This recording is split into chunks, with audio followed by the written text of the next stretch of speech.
Yo, what's poppin'? Back like we never left BDA, and today we have another video discussing One Piece, but today we're discussing chapter 100.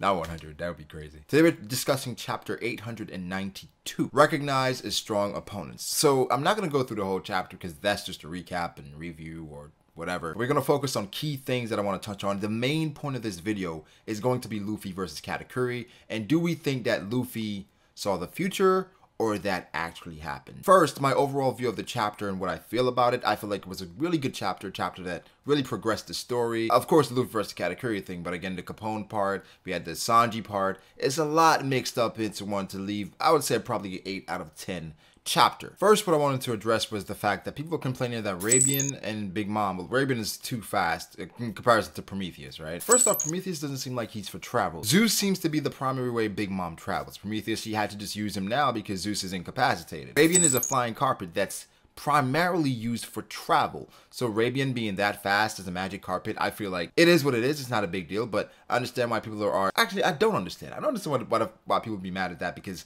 it's so small and minute. What I understand people having a problem with is the fact that Big Mom is now moving a lot slower when the cake is seemingly right there. But again, it goes back to Prometheus not being a primary form of travel like Zeus is. I mean, that's how I'm rationalizing it. I'm not sure if it's been said anywhere that Prometheus is a form of travel before in the arc. If it has, you can let me know in the comment section down below. But so far, from what I can remember, or from what I can see, Zeus is the travel and Prometheus is just firepower. Another thing was Sanji and Sanji's usefulness in this arc. Sanji has been extremely useful. The cake is going to be used to knock out Big Mom. We predict, or we hope, or you know, that's what the plan is so far. But after that, it hasn't been much else. Sanji has caused trouble for the crew because he left and all that. But after that, Sanji has kind of been a liability. What I mean by that is Sanji, as far as combat-wise, hasn't provided much. Of course, he saved Pudding and stuff like that. He had the moments of Big Mom. He did kick Bobbin, so that's an unbelievable feat right there, kicking someone that strong. Bobbin is coming back, by the way. Sanji really hasn't been the combat guy. Granted, that is our personal way and how we feel about things, how we want to justify Sanji being strong and seeing things from the, you know, the training and the time skip. Because Sanji has a bunch of recipes that we have yet to see, and we were expecting it to be on Whole Cake Island arc. It may be revealed what recipes he used in the cake to kind of see and expound upon everything that he went through, you know, over the time skip. But so far, we haven't gotten much, all right? And that's what we expect, and at least that, or some combat feats. And it's going to be more of the same here, because Oda's sending a fleet of women towards Sanji. Of course, from Sanji's flashbacks, Sanji is not going to hit a woman at all. That's not happening. So with all these women, Sanji is again going to be rendered useless because he's not going to hit a woman. Oda at this point, I mean, he trolls Sanji. I'm not sure if Oda it meant to troll. I mean, we know, based on how Oda responds to some SBSs, Oda's somewhat of a troll. So I don't think Oda plans for Sanji to get that combat, you know, feat yet. It may emerge in the form of Pedro. What I mean by that is that Pedro is seemingly dead. That's what they told Sanji. I believe they were protecting his honor. Or they don't want him to worry and stress and feel guilt about that right now, because they need him right now, okay? He's not going to be useful right now, but they're going to need him eventually. And telling him that Pedro is dead because they left to come save him, that would be a lot on Sanji right now. He's not all the way back. I think he's still reeling from everything that happened during that day and the previous day with Luffy and Big Mom and Zeph.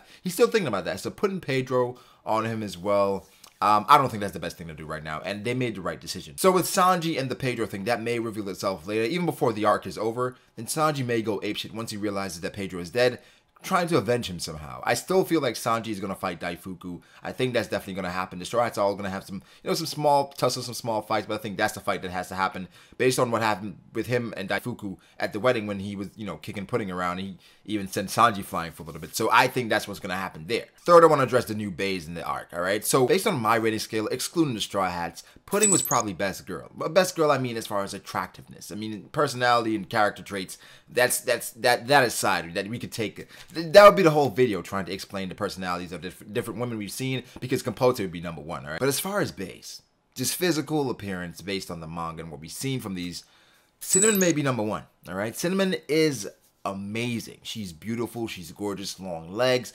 Long black hair. We thought Cinnamon was snacked for a while. I don't know if you guys remember that theory, that whole thing that was floating around. We thought she was snacked for a while, but she turns out to be Cinnamon, who is the sexiest female Big Mom pirate out there. Smoothie is definitely still bae. She's 100% still bae. And Citron, I know a lot of niggas that were out there that be vouching for Citron to say, yo, she's thick with 3 C's, but we ain't rocking with that, all right? We ain't rocking at all. Cinnamon, I think we have our number one, yo. I think we have our sexiest female character on Whole Cake Island right there. Unless there's somebody else that's to be revealed, Cinnamon is my number one, all right?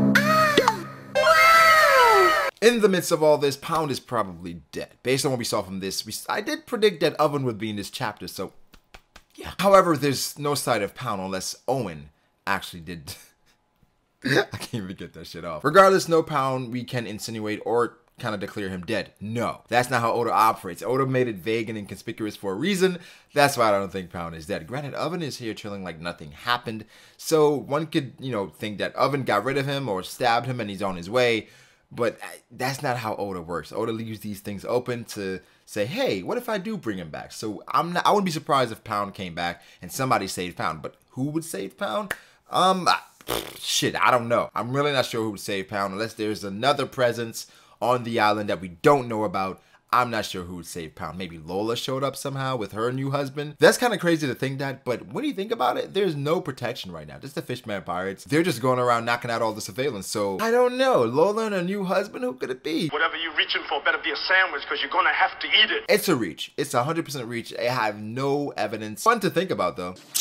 No, nigga! To the main event, and this is Luffy versus Katakuri that we've all been watching, and I think the fight has definitely taken a drastic turn that we did not expect. For most of the fight, Katakuri has been winning, and Luffy has had some countermeasures, and he has performed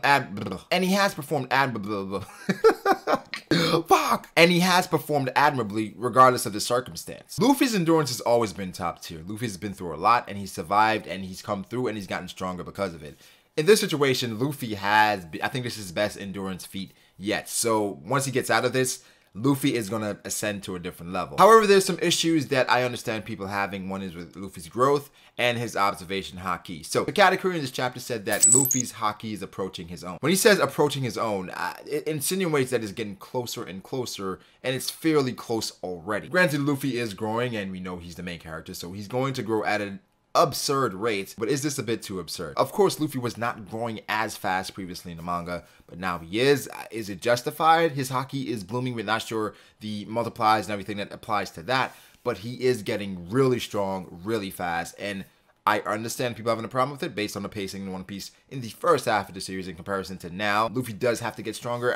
Personally, I'm not that okay with it, but I am okay at the same time. Reason being is that this is progression for the story. If we jump forward to everything that happened with Luffy versus Katakuri at the end, if Luffy did see the future or if he did not, they're both great outcomes based on how it's been set up. I think this is the best part the fight has been in so far because you don't know. It could be a feat for Katakuri or a feat for Luffy. Either way, it's progression for the story, and the fight could get really interesting from here on out because if Luffy did see the future, if Luffy did indeed see the future, guys, Gear 4th is coming, and now he's not the same as Katakuri as far as future sight, but Gear 4th is, I think, on par, or if not stronger than Katakuri in the physical sense, and now he has future sight.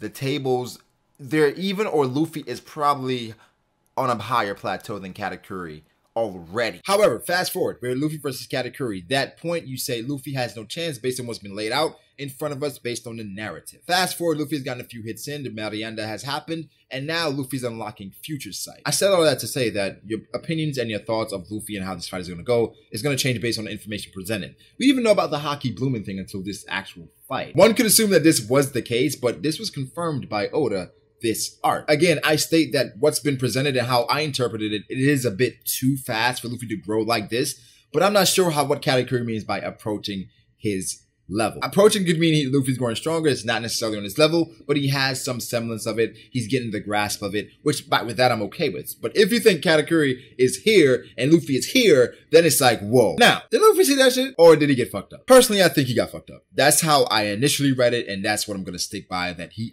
actually got fucked up. That actually happened. This would be different for Luffy at the end of the fight, a deep regret. But it's also Oda's style. Would I be surprised if Luffy was seeing the future?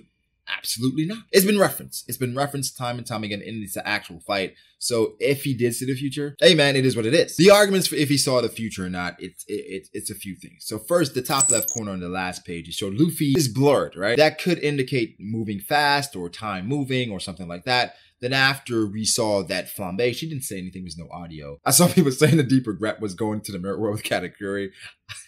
I don't think that's what it is. But indeed, it could be future sight. For me, that's not the case because how I read the chapter was that Luffy, he didn't get, basically impaled in his chest because that top corner was him dodging. He actually dodged a bit to the right, but that's why it grazed him after he got shot by Flampe. It would be fine if he did see the future because we can reference back to Marineford when he saw basically Mihawk cutting off his arms, and people will always say, that's not Luffy, he was just smart, blah, blah, blah. That was just, a vision of him thinking what would happen if he did it. But, that's never been done again. It wasn't done before that. So Oda could definitely refer back to this. Again, he could refer back to it and say, hey, this was the first time this happened. Luffy did not know what was going on.